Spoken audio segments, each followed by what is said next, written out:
ফুটন্ত গরম তেলে পাউরুটি দিয়ে বানিয়ে নেওয়া যায় এত মজার একটা রেসিপি, না দেখলে বিশ্বাসই হবে না। আর এটা খেতে এতটাই বেশি মজার, একবার খেলে এর স্বাদ সারা জীবন মুখে লেগেই থাকবে। তো এটা বানাবার জন্য প্রথমে চুলায় কড়াই চাপিয়ে তার মধ্যে দিয়ে দিয়েছি পর্যাপ্ত পরিমাণে সাদা তেল। দিয়ে তেল একদম ভালো করে গরম করে নিতে হবে। তো তেলটা গরম হয়ে গেলে নিয়েছি এখানে 6 থেকে 7টার মতো পাউরুটির পিস।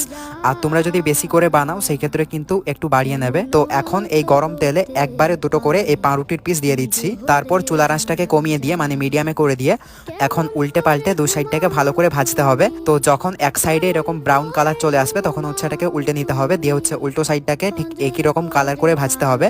আর বেশিক্ষণ ধরে কিন্তু ভাজা যাবে না, সেই ক্ষেত্রে কিন্তু এটা পুড়ে যাবে আর খেতে এটা একদমই ভালো লাগবে না। তো দুই সাইডটা ব্রাউন কালার করে ভেজে নেওয়ার পর এখন তেলটা একদম ভালো করে ঝরিয়ে তুলে নিতে হবে। যেহেতু এটা পাউরুটি তার জন্য কিন্তু তেলটা একটু বেশি টানবে, এই জন্যই তেল ভালো করে ঝরিয়ে নেবে। তো সবগুলো ভেজে নেওয়ার পর এখন চুলায় আবার প্যান চাপিয়ে তার মধ্যে দিয়ে দিচ্ছি এরকম একটা চায়ের কাপে মেপে 1 কাপের থেকে একটু কম হবে চিনি। আর হ্যাঁ, চাইলে কিন্তু চিনিটা যে যা স্বাদ বুঝে এখানে দিয়ে দিতে পারো। এরপর একটা সাদা এলাচ আর দিয়েছি 2.5 কাপ জল, মানে 2 কাপ আর হাফ কাপ জল দিয়ে 2 থেকে 3 মিনিট এই চিনি সিরাটাকে ভালো করে ফুটিয়ে নিতে হবে। যখন এই সিরাটাকে আগুলের মধ্যে নিয়ে ধরলে দেখবে যে এটা অনেকটা আঠালো টাইপের হয়ে গিয়েছে, তখনই বুঝে নেবে এই সিরাটা হয়ে গিয়েছে। এখন এটাকে নামিয়ে নিতে হবে। তো চিনি সিরাটাকে নামিয়ে নেওয়ার পর এখন দিতে হবে এর মধ্যে দুধ।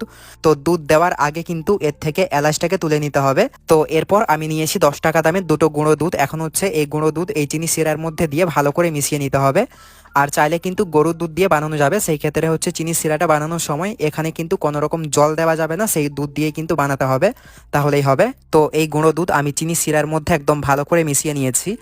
এখন আগের থেকে ভেজে নেওয়া সেই পাউরুটিগুলোকে একটা প্লেটে নিয়ে নিচ্ছি। দিয়ে সেই চিনি সিরার মধ্যে মিশিয়ে রাখা গুঁড়ো দুধটা এর মধ্যে ঢেলে দিতে হবে। তো এরকম দুধে পাউরুটিগুলো ভিজে গেলে দিয়ে দিতে হবে এর মধ্যে বাদাম আর কিশমিশ।